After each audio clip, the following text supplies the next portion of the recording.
The diplomatic hall fell silent as the Zytherian delegation entered. Their crystalline forms refracted the station's artificial light into dancing rainbows across the polished floor. At their center walked Queen Silveria herself, her body a magnificent sculpture of living amethyst, each facet containing swirling galaxies of bioluminescence. Alexander stood at attention with the other honor guards, his dress uniform crisp, metals gleaming. 5 years had passed since the war ended. 5 years since the Battle of Kronos Ridge. He kept his eyes forward, professional, even as his heart thundered against his ribs. Captain Alexander Chun. Ambassador Williams gestured him forward. Her Majesty has requested to speak with you specifically. Alexander's boots clicked against the floor as he approached. The other diplomats shifted uncomfortably. Humans and Zytherians had only recently begun peace talks after 3 decades of brutal conflict. Individual audiences were unprecedented. The Queen's translator device hummed to life, her crystalline voice emanating from it in perfect English. "Do you remember me, soldier?" Alexander's throat tightened.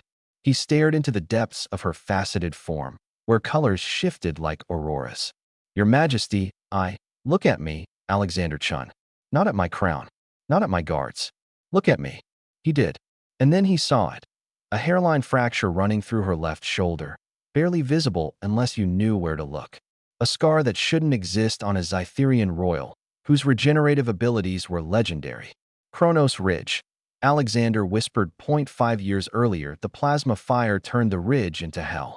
Alexander's squad was pinned down, their extraction shuttle a burning wreck 2 clicks away. Communications were down. Medical supplies exhausted. Of the 20 soldiers who dropped onto this frozen moon, only 7 remained. Movement, northeast quadrant.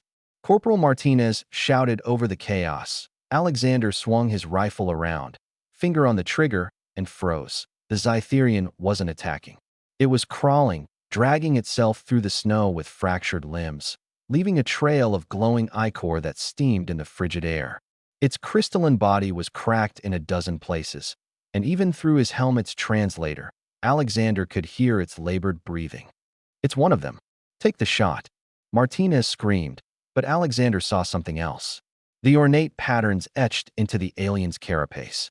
The way the other Zytherian forces had suddenly pulled back from this sector. The desperate, intelligent plea in eyes that refracted his own reflection back at him. "Hold fire." Alexander dropped his rifle and ran toward the wounded alien. "Chun, what the hell are you doing?"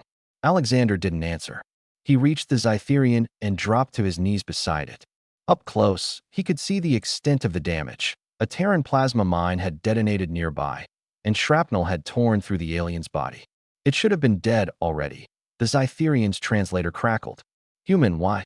"Because someone has to stop this," Alexander said, pulling out his last trauma kit. His hands shook as he applied human medical gel to alien wounds, knowing it probably wouldn't work, knowing he was signing his own court-martial, knowing his squad thought he'd lost his mind. The alien's hand, 3 crystalline fingers, gripped his wrist with surprising gentleness. "They will kill you for this." "Maybe." Alexander pressed synthetic mesh against a particularly bad crack. "But you're not going to die on my watch." For 2 hours, Alexander worked while his squad provided cover from a distance, their confusion and anger palpable over the comms. He used everything he had, bandages, sealants, even duct tape from his pack, to hold the alien together. When Zytherian reinforcements finally arrived, they surrounded Alexander with weapons raised. He stood slowly, hands up, prepared for execution. But the alien he'd saved rose too, spoke rapidly in its crystalline language, and the weapons lowered. The last thing Alexander remembered before being knocked unconscious by his own squad was the alien's voice through the translator. "I will remember you, soldier. Present day, you saved my life," Queen Silveria said, her voice resonating through the diplomatic hall. "When I was young, inexperienced, leading my first reconnaissance mission, you could have let me die. Your commanders wanted you court-martialed for treason. They settled for demotion," Alexander said quietly. "It was worth it." "Do you know what happened next, Alexanderchin? After your people took you away?" He shook his head. "I returned to my people and told them what a human soldier had done. They called me naive, said you had ulterior motives. But I had seen your face, soldier. I had felt your fear, Not of me, but for me. The queen's form pulsed with soft light. It took 3 more years of war.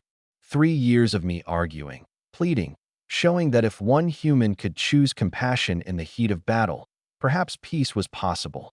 She stepped closer, and her guards tensed, but she waved them back. This treaty we signed today, this peace that will save billions of lives on both sides.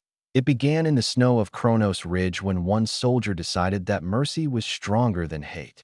Queen Silveria extended her crystalline hand. Alexander took it, feeling the cool, smooth surface, seeing his reflection fracture into 1,000 versions across her facets. I remember you, soldier, she said softly. I will always remember you. As the hall erupted in cautious applause, as cameras flashed and history was made, Alexander felt the weight of 5 years lift from his shoulders. Sometimes one small act of humanity could change the course of empires. Sometimes the best warriors were those brave enough to refuse to fight at the end.